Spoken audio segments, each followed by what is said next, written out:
In China, meanwhile, where more than 2,000 people have died from COVID-19, there is continuing focus on health workers in the city of Wuhan. Another young doctor has died there from the virus, and a video of a heavily pregnant nurse treating patients in one of the city's hospitals has also created a stir. Well, here with me to pull together the various coronavirus strands from China, which also involve prisons and weddings, is our China media analyst Kerry Allen. We're also joined from the South Korean capital by Jennifer Moon, who's chief anchor and editor-in-chief of Arirang Television in Seoul. Welcome, both of you, to Newshour. Kerry, let's start with this young doctor who's died, 29-year-old Dr. Peng. What can you tell us about him? Yes, it's devastating. This doctor's name is Peng Yinhua, and he was a specialist in respiratory and critical care medicine.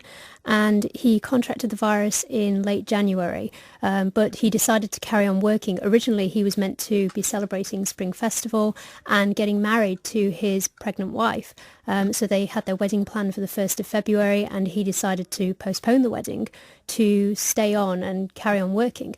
But it's common in China that people have hunshajiao photographs taken, and these are basically, they're your wedding photos before you get married. So they're beautiful, lavish photographs of the couple together that people are now seeing because this man is not going to be able to get married now, but his wedding photos are there for everybody to see. So it's a devastating story that's got a lot of people saying it's absolutely heartbreaking. And, well, there's this photo of a pregnant worker as well, isn't there? Yes, there is.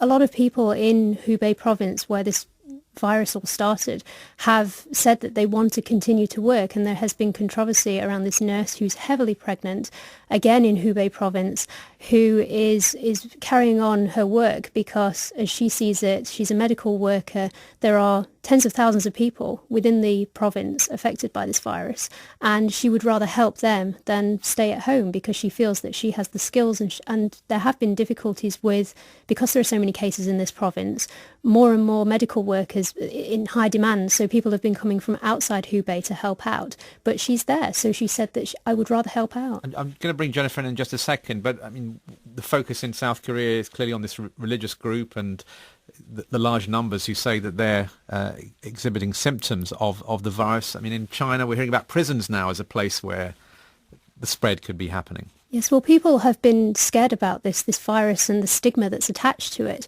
And even people in very senior roles, senior officials, people who work in prisons, police officers even, have been hiding the fact that they have travelled through areas where there has been the virus. And it has been the case that there was one prison officer who had travelled through Hubei and hid the fact that he had come from there and went back to work because he didn't want people to be afraid. He was worried about the stigma, and it's resulted in a number of people being affected in one prison. But this has been the case at 5 prisons today. We've learned that in the last 24 hours there have been cases in prisons in 3 provinces in China. Jennifer, welcome to you, and tell us about this religious group and these new figures coming out about how many of them think they possibly have the virus, and these calls for them to self-quarantine.